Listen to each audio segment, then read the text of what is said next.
Hello, my name is Thomas. Welcome to British Culture Albion Never Dies. By popular demand, I'm going back to the Alphabet of Britishness. In this episode, according to my listeners, V is for Victoria in the Alphabet of Britishness. I'll talk quickly about that. I'll address some of the other suggestions, but the last 20 minutes will be about the Victorian era. So, Easy Smiles and Expensive Watches over on Instagram, Carl Barbeau, was the first to suggest Victoria.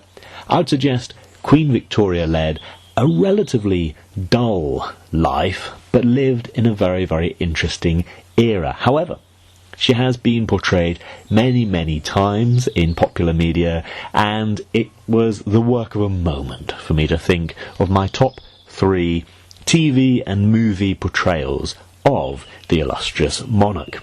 My favourite would be Mrs. Brown, the 1997 movie, also sometimes called Her Majesty Mrs. Brown. 1997 British drama starring Judi Dench, who is of course M in the James Bond films. She starred as Queen Victoria, and Billy Connolly also starred, the popular Scottish comedian.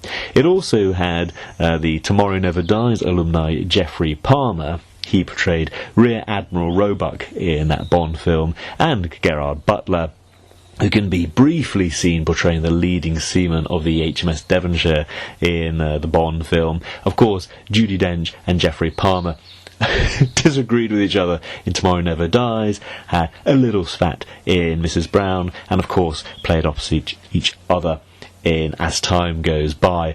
All of these were in 1997, so clearly solidified them in my mind as a pair. But the movie is fantastic and is pretty accurate to Queen Victoria's height. Queen Victoria was approximately 4'11", maybe 5 foot tall. She is considered one of the shortest adult British monarchs, and Judi Dench is of course 5'1", so close enough in height. It is of course all set in Scotland, hence Billy Connolly, and one of the best portrayals of Queen Victoria in her later life. Mrs. Brown is focused on Queen Vic. The Private Life of Sherlock Holmes, the 1970 Sherlock Holmes movie, has Queen Victoria very, very brief but memorable appearance very near the end. Not a spoiler particularly, but she's there nearly at the end. It's often described as a comedy, although I think that kind of undersells it. I think it's a pretty good drama. As I say, Queen Victoria's right near the end. She's memorable despite how diminutive she is, 5'2", next to Christopher Lee, who is 6'5". Christopher Lee is portraying Mycroft Holmes, and I have to say his portrayal of Mycroft Holmes for me is definitive and a far superior incarnation compared to the supercilious BBC version. The Sherlock Holmes actor is pretty workaday, pretty decent Sherlock Holmes, but that's my second favourite appearance of Queen Victoria. My third favourite, relatively more modern, is from the Doctor Who episode Tooth and Claw. That's from the modern series 2, episode 2. Since I've gone with height for the other two versions, I have to say that the actress Pauline Collins is 5'2". So only 2 inches or 3 inches taller than she should be. This episode is set in Scotland, 1879, and in this episode the antagonists attempt to use a werewolf to create an empire of the wolf by having him bite Queen Victoria, so turning her into a werewolf. A lively, fun episode, a real flight of fancy, of course, but that's what Doctor Who really is, and I quite like that the BBC, generally at its best, is there to educate and entertain, and I think lots of children might have watched this 2006 sci-fi werewolf episode and got more interest in the Victorian era because of it. So I think there's an element of entertainment as well as education, or education as well as entertainment. So those are my top 3 portrayals of Queen Victoria, but I'll return to the Victorian era pretty soon. In fact, the next one is from Easy Smiles and Expensive Watches himself, Carl Barbeau over on Instagram, who did suggest the Victorian Albert Museum. The V&A was built using the profits from the Great Exhibition, much more on that later. The South Kensington Museum is the most famous member of that V&A family, but it is a family of museums dedicated to the power of creativity. I checked on their website what is their actual mission, and they said, "Our mission is to champion design and creativity in all its forms, advance cultural knowledge and inspire makers, creators and innovators everywhere. We share a 5,000-year-old story of creativity through exhibitions, events, educational programs, digital experiences, conservation, research, and an ever-evolving national collection of over 2.8 million objects spanning every creative discipline. My favourite thing is that the V&A Museum, certainly at South Kensington, admission is free. Although some exhibitions and events carry a separate charge, in my experience the charge is pretty minimal, and it is a great place to go if you're interested in art and design and happen to be in London. Hello to Simon Chambers, who messaged me saying that perhaps V could be for Vauxhall. Vauxhall is of course an area of London. Vauxhall Bridge appears at the climax of the Bond film Spectre, and I think a lot of Bond fans would be very familiar with Vauxhall. It's best known for hosting the SIS building or 007's office. I think I might have talked about this before, the story of how the office was created, end of the 80s, early 90s. One of the builders reputedly had been found to be a member of a prescribed terrorist organisation, and so there was a fear that maybe listening devices or even bombs were placed inside the walls, and so any area that this man had worked on, the walls had to be torn down, all electrics taken out, everything reconstructed, and it was suggested it would have been cheaper to let the bomb go off. But I think I might have said this on a previous episode, so I will skip over it and go to Simon Chambers' second suggestion, which was V as for Vermouth, as in, the use for martinis. A vermouth, of course, is a strongly alcoholic red or white wine flavoured with herbs and spices, usually associated with Italy, but it comes into this alphabet of Britishness due to its inclusion in martini cocktails. What else would Mr. Bond, James Bond, drink in the movies? And martini is, of course, a brand name, although lots of people use it as a term for cocktails, a bit like in the USA, Kleenex gets used for tissues, or Xerox for photocopiers. There's different types, and I went straight to the Martini website as they talk about the rise of the late 18th century. Vermouth became synonymous with the aperitivo spirit of socialising, relaxing and warmth. With this rising popularity as an aperitivo, mixologists began experimenting with the drink, and by the end of the 19th century, cocktails like the Manhattan, Martini cocktail and Negroni were created and enjoyed worldwide, and still are today.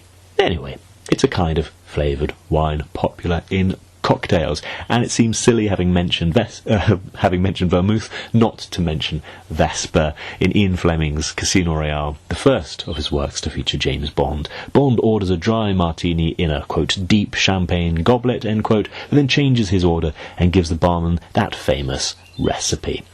3 measures of Gordon's, 1 of vodka, half a measure of quinoa lillet, shake it very well until it's ice cold, then add a large thin slice of lemon peel. It's his own invention. Bond deems the result excellent and calls it a special martini, the brand here being synonymous with the cocktail.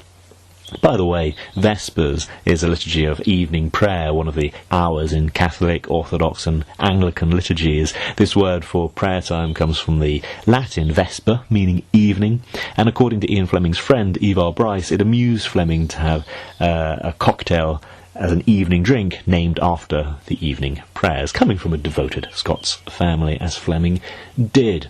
A few people, let's say Simon Chambers and Alex Lamas, suggested in the Alphabet of Britishness V should be for victory, which I think is great, but I think I might need to save this for an episode on Churchill, as I believe it was really intended for victory all down the line, rather than HMS Victory, which I talked about in the Trafalgar Night episode anyway. And of course I'll probably talk about Churchill in the W episode. I don't know what you're going to suggest, but W seems likely to stand for Winston Churchill. We'll see. And another suggestion from Alex Lamas, V could be for Vicar and the important role they play in English life. But perhaps that's an idea for a future episode where I interview a vicar. That's on the back burner, but could be coming. And a really good one from Alex Lamas, Viceroy. absolutely covered in James or Jan Morris's book on the British Empire, and Lawrence James's books on the British Empire. Both of these are in my top 5 books on the British Empire, as mentioned in a previous podcast episode and a shorter YouTube episode. A viceroy is someone who rules a country on behalf of a monarch, from archaic French vice in place of, and royalty. Of course, in the 16th century, the Spanish had a viceroy for Mexico. In the 18th century, for Spanish Granada and Rio de la Plata. There were viceroys in Ireland from England from the 14th century, but most famously India. 1858 to 1935, there was a viceroy, and that was the title for the Governor-General there. And one more from Alex Lammas, Viv from The Young Ones, played by Adrian Edmondson. I believe Alex Lammas enjoys that, and I believe Pete Brooker as well. I said one more. No. One more from Alex Lammas was Vickers machine gun. Important, again, covered in the Empire books and many, many military history books and podcasts. The Vickers machine gun was in service from 1912 to 1968, capable of firing 450 to 500 rounds a minute, and had a great reputation for solidity and reliability. I said I'd get back to Queen Victoria, so first, I'm going to read from James or Jan Morris's book, Pax Britannica, the climax of an empire, from part 2, as it talks about what many of us think of as the real height of the British Empire.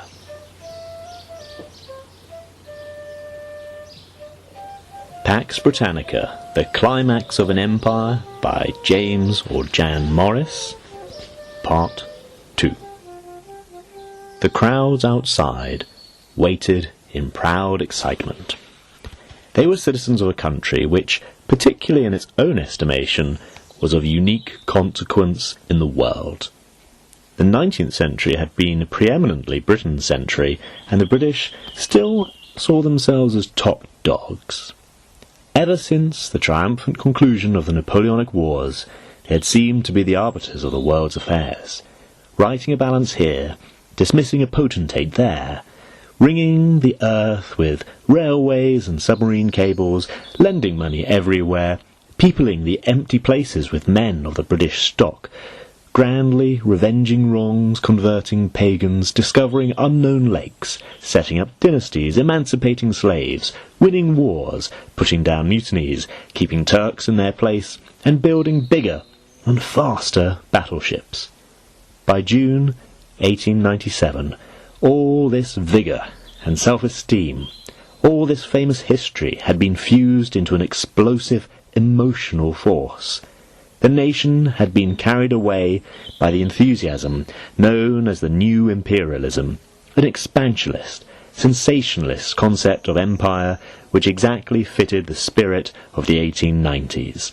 It was an era of dazzle and innovation, a time of heightened responses, a quickened time, with a taste for things bizarre and overstimulating, and a sense of history on the turn. This was fin de Cecile at last, and the very French phrase carried undertones of excitement, suggestions of racing pulse and melodrama. Out of this inflamed setting, the new imperialism started. The empire had been growing steadily throughout the century, generally without much public excitement, but since the 1870s it had expanded so violently that the statistics and reference books could scarcely keep up, and were full of addenda and hasty footnotes. Recalled now from the grand jurisdiction of the Jubilee, the separate lines of the Victorian story seem to have been leading the British inexorably towards the suzerainty of the world. The methodical distribution of their systems, their values, their power and their stock across the continents. Their empire, hitherto seen as a fairly haphazard accretion of possessions, now appeared to be settling into some gigantic pattern, and like gamblers on a lucky streak, they felt that their power was self-engendering, and that they were riding a wave of destiny, sweeping them on to fulfilment. The new imperialism was the one certain political winner of the day. With its help, the Conservatives and their Liberal Unionist allies had won the 1895 general election so completely that they seemed destined to stay in office for decades to come. Supremacy, domination, authority, size were the watchwords of the time. social progress rarely cropped up in the literature of the Jubilee, and even the arts had mostly succumbed to the national taste for elaborate grandeur, expressing themselves in masquerades and enormous set pieces. All was summed up in that splurge of red across the map, and was now deliberately commemorated in the pageantries of the Diamond Jubilee, the first Pan-Britannic festival, the Times called it.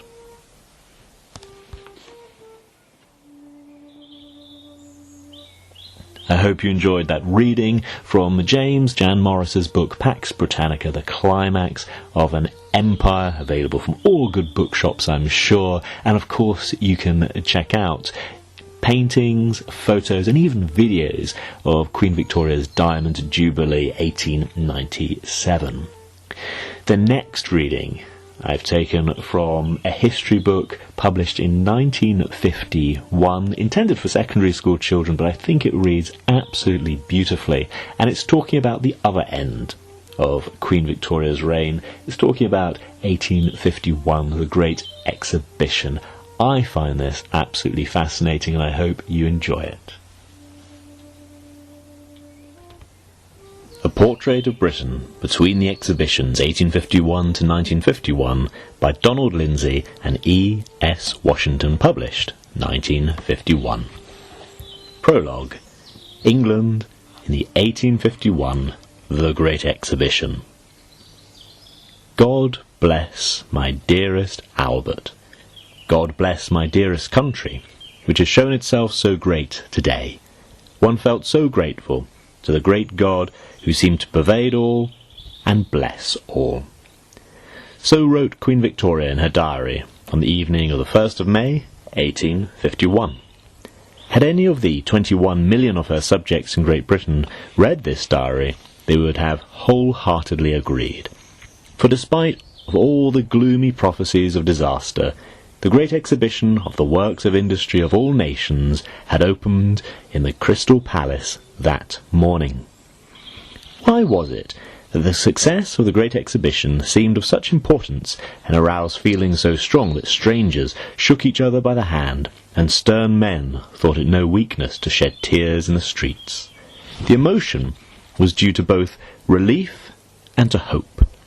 Relief that Britain seemed to be emerging safely from the trials and difficulties which had beset her ever since Waterloo, and that in 1848, the year of revolutions, continental dangers had not come near her shores.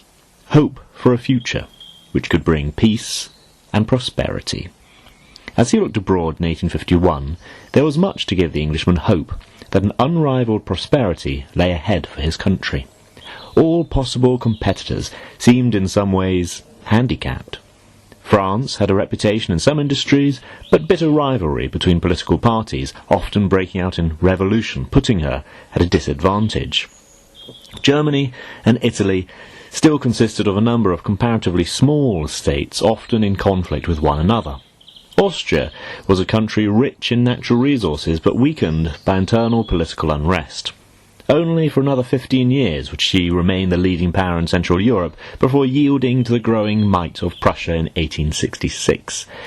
Russia was still too backward a country to be a serious commercial rival, and the United States was only just beginning to develop the industrial resources which would eventually dwarf those of Europe. In 1851, Britain was the workshop of the world, and it was in celebration of this, and in the hope of an age of future peace, that the exhibition was planned. The idea of an exhibition received enthusiastic support from Prince Albert, the German husband of Queen Victoria, whom she had married in 1840, 3 years after her accession. The plan was first launched at a private meeting held in 1849 at Buckingham Palace. Early in 1850, the government, led by Russell, who 20 years previously had introduced the Reform Bill, appointed a royal commission to organise the exhibition, and the commissioners had 15 months in which to complete their work. Without delay, they issued a prospectus inviting all nations to take part. Next, a home had to be provided for the exhibition. A site of about 16 acres on the south side of Hyde Park was chosen, and plans for a suitable building were invited. A special committee looked at 240 designs and rejected them all. It then proposed a plan of its own. A hideous brick building with a vast dome was suggested, but luckily too expensive to be erected. Eventually, the committee decided upon a design which had not been sent in for the competition, but had been published in the Illustrated London News. The architect was Joseph Paxton, who had started life as a gardener's boy, and had made his name as a designer of conservatories at Chatsworth, the Derbyshire home of the Duke of Devonshire. Paxton's plan, in effect, was to set up a huge greenhouse. It was not until the end of September 1850 that work was begun, and only 7 months remained before the opening date. Over 2,000 workmen were employed to haul the cast-iron framework into position. Along the 30 miles of gutters, glaziers moved in, little covered carriages, and were thus enabled to fit into place more than 62,000 square feet of glass in a week. An army of 500 painters followed. Great precautions were taken to ensure the safety of the whole building. Soldiers were brought in to march, run and jump and drag round-shot all over the floors in order to test the security of the girders which supported the gallery. Elaborate calculations were made to find the effect of wind on the glass surface of the building. Finally, the flags of all nations were hoisted along the roof. It is the unpopularity of the whole scheme which seems so odd today. There were 3 main reasons for the bitter opposition which Albert's plans arose. The present popularity of the royal family is something new, and is one of the great achievements of Victoria that she made the crown respected after the reigns of George IV and William IV. At the same time, Albert himself was never popular, and it was only after his early death in 1861 that people began to appreciate his qualities. He was hard-working, methodical, and had a serious interest in science and the arts. In addition, he was an extremely capable organiser. On the other hand, he had little interest in sport or country life, and at times he was something of a prig. Thus, he was never likely to be popular with the British aristocracy, and a plan suggested by him would not, for that reason, be readily accepted. Secondly, the idea of the exhibition was something new. It is true that exhibitions on a smaller scale had been held in France and Germany, but Englishmen, who under the influence of the Foreign Secretary Lord Palmerston had been trained to despise foreigners, thought that this was sufficient reason for suspecting the project.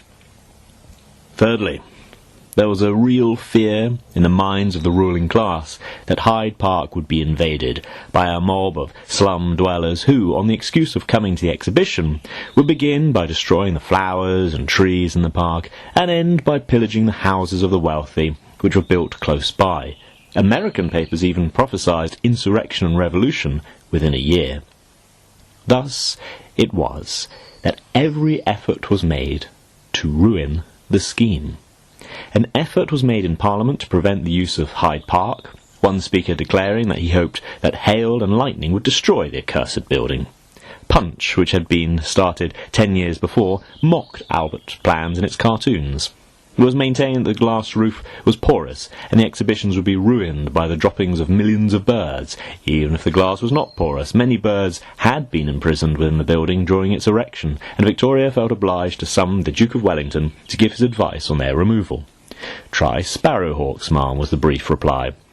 Even the Times, on 30th of April 1851, the day before the opening, saw fit to publish a letter which gravely informed the public that the glass of the Crystal Palace might break.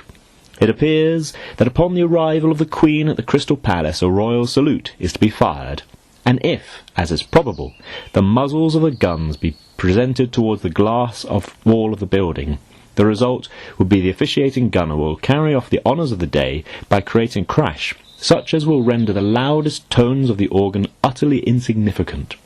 Possibly the writer did not intend his letter to be taken too seriously. All these fears were proved groundless on May Day 1851. Long before it was light, the world moved to London. The new railways were crowded with sightseers who, bringing provisions with them, were often content to spend the night upon the doorsteps of city shops and offices in order to be in Hyde Park betimes in the morning. Wealthier country gentlemen drove up in their carriages in which their families slept, and in the early morning Londoners awoke to the unusual sight of powdered footmen cooking bacon and eggs on the pavements alongside. By 8 o'clock, a continuous traffic block was reported from the city to Hyde Park. The horse-drawn buses were so overburdened with passengers that they stuck on Westminster Bridge. The route of the royal procession was thronged, and Peel's top-hatted police failed to dislodge the number of small boys who had climbed the trees in the park.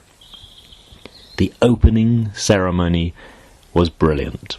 It was witnessed by the 25,000 people who had either been specially invited or had bought a season ticket.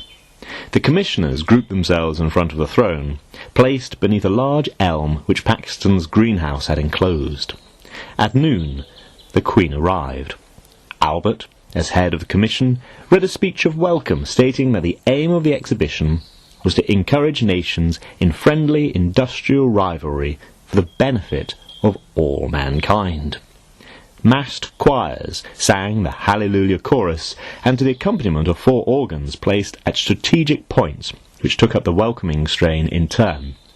And the Queen toured the central aisles of the exhibition and then declared it open to the public. Before it closed in the middle of October, more than 6 million people visited the exhibition, the average daily attendance being well above 43,000. Some measure of the interest aroused can be gained when it is remembered that whereas about 85,000 people now watch a cup tie at Wembley, 110,000 visitors came to the exhibition on the opening day, at a time when the population of Great Britain was half what it is today. Employers sent their workers in large parties on the 1 shilling entrance days. One agricultural implement maker hired 2 vessels berthed alongside a Westminster wharf to house his Suffolk labourers during their visit. Thousands of poor folk must have taken the only holiday in their lives in order to see the exhibition, and the recently founded firm of Thomas Cook transported 165,000 people from the Midlands. It is said that at this time pawnbrokers held hundreds of silver watches pledged to pay for the special 5 shilling return tickets that were issued for the railway journey from Leeds and Bradford. It is from the exhibition that the idea of popular exertion dates. The dreaded working class came daily in their thousands not to pillage or plot, but to gaze in wonder at the products of the age. We leave to revolutionary and discontented minds the study of facts, which place in so clear and unquestionable a light the love of order and the genuine kindliness of spirit which pervades all classes of the population. So wrote a contemporary journalist. Such words could not have been written in 1815 and 1850. Financially, the exhibition was also a triumphant success. The commissioners announced that there had been a final profit of about £186,000, and this sum was used to acquire land in South Kensington, where the Victoria and Albert Museum now stands. The Crystal Palace itself was moved to Sydenham, where it remains until its destruction by fire in 1936. On the site of the exhibition now stands the Albert Memorial, and beneath the ornate canopy, Albert gazes at the catalogue of the exhibition, whose success was so much part of his own personal achievement. What was it that these eager crowds, dressed in their Sunday best, saw? Albert, in a speech at the Mansion House dinner, had expressed the hope that the exhibition would give a living portrait of the point of development at which mankind had arrived, and a new starting point from which all nations would be able to direct their future exertions. This was to ask much, but the British section certainly set out the industrial, scientific and artistic achievements of the mid-19th century, and many exhibitions were signs of future development. If we could go back and visit the exhibition, a number of things would strike us. In the first place, 1851 was the height of the Iron Age. The structure of Crystal Palace itself was iron, where today steel would be used. Iron machinery, by far the most important section of the exhibition in the eyes of those who saw it, told the romance of steam power, from the early beginnings in collieries over half a century before to the triumphs of England on land and sea. The new railways had come to power. Dominating the whole scene was the giant GWR locomotive, built of iron and weighing 31 tons, which yet could travel at 60 miles an hour along the original broad gauge. Sleepers, lines, trucks, signals, brakes, turntables. Here was visible proof of something which was rapidly changing the face of Britain and the habits of her people. If railways were spreading over the world at the rate of 100 miles a day, bridges must be provided. Robert Stephenson and Brunel, the leading bridge makers, showed models of their past achievements. Another engineer showed a model of what would shortly be the longest bridge in the world, an iron bridge half a mile long, destined to span the Russian Dnieper. Naval and military ordnance, machine tools, agricultural instruments, and countless other exhibits, such as Naismith's steam hammer or Jacquard's loom, showed the supremacy of iron for the last time. Two exhibits pointed to the future. Henry Bessemer exhibited only pumps, but in 4 years' time his steel discoveries would end the Iron Age. An omen of a different future was the award of a silver medal for a superior cast of steel to the German firm of Krupps. Secondly, in spite of all these machines, Britain had still not yet become a completely industrialised society. As late as 1850, half the population lived or worked in the country. Yokels in their smocks, conducted by their village parsons around the agricultural section of the exhibition, or farmers in their stiff top hats and good broadcloth, were proof of this. In the 50 years covered by the first section of this book, a great change occurred, for by 1900 only a quarter of the population was not living and working in the towns.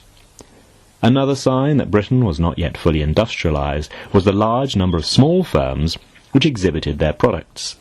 In 1851, the overwhelming majority of industrial workers were employed in factories containing not more than 100 workers. There was then rivalry between these firms in the production of articles of high quality at a reasonable price. By the end of the century, however, an ever-increasing proportion of factory owners worked for large-scale firms, the forerunners of the giant combines. Thirdly, British people who, since the loss of the American colonies, had taken little interest in their empire, began, as they studied the exhibits, to realise the possible value of their colonies. The exhibits from Canada were generally agreed to be the finest, and this approval foreshadowed the first grant of self-government. Wheat, maize, maple sugar, tobacco, minerals, canvas, leather goods, a black walnut piano, even a white birch canoe paddled to the sea, or the monster fire engine from Montreal. All these told of coming power and importance. The raw materials from Australia encouraged those thinking of emigration by showing that cheap bread would be obtainable and that life would not be too different from that in the mother country. There was a very popular display of brass and bamboo objects by the East India Company, which for 7 more years would continue its rule before surrendering its power to the Crown at the close of the Indian Mutiny.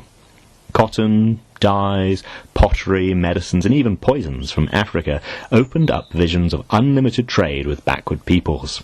It is a sign of two sides of colonial development that Livingstone should reach the Zambezi at the same time as a 12-shilling rifle specially designed in Birmingham for the purpose of barter with the African native was being exhibited.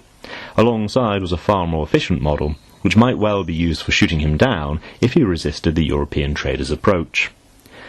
Fourthly, the century which opened in 1850 was to be the age of applied science.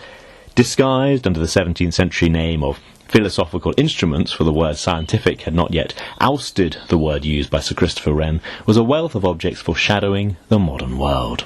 Ross's great telescope, cameras, one was portable, meteorological apparatus, barometers, electric telegraphs, surgical instruments which heralded the great advance of medical knowledge, 2 aerial machines and 3 balloons. These were all signposts pointing to a future age of scientific discovery and achievement. Lastly, the exhibition showed clearly the fashion and taste of the age. Albert's design for model working-class tenements, typical middle-class furniture, and a reproduction of the Queen's boudoir reflected the importance of the home. That it was an age of respectability and good form is seen by the fact that the male clothing section was dominated by the hat. In the age of the crinoline, the Victorian love of rich stuffs could be displayed, as well as the passion for everything Scottish, which reflected the popularity of the Waverley novels and also the interest aroused in the Queen's home in Balmoral. Hardware, china, glass, gold and silverwork all abounded, excellent in craftsmanship but poor in design.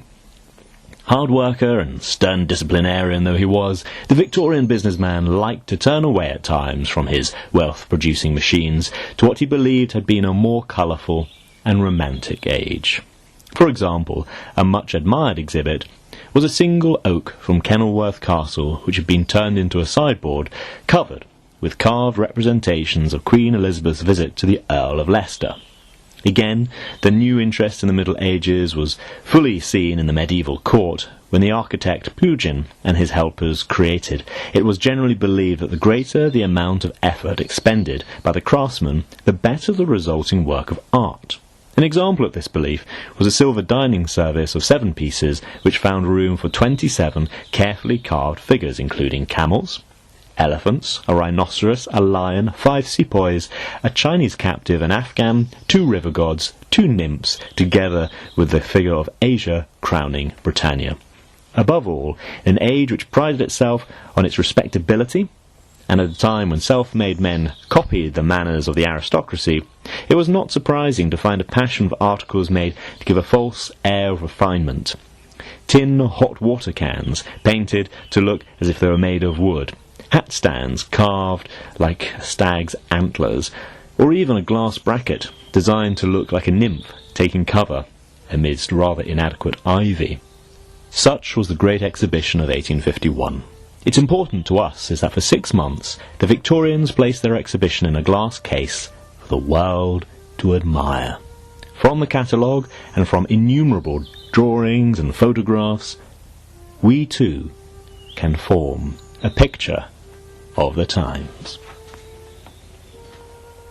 That last reading was from A Portrait of Britain Between the Exhibitions. I hope you enjoyed it. I hope you found it as engaging as I do. And one more thing to say as we come to a close for this episode. The next Alphabet of Britishness episode will of course be W. So do message me on Instagram at Fleming Never Dies, email me albionneverdies@gmail.com, or just go to my website albionneverdies.com, get in touch and tell me what you think W should stand for in the Alphabet of Britishness. Thank you very much for listening. Goodbye.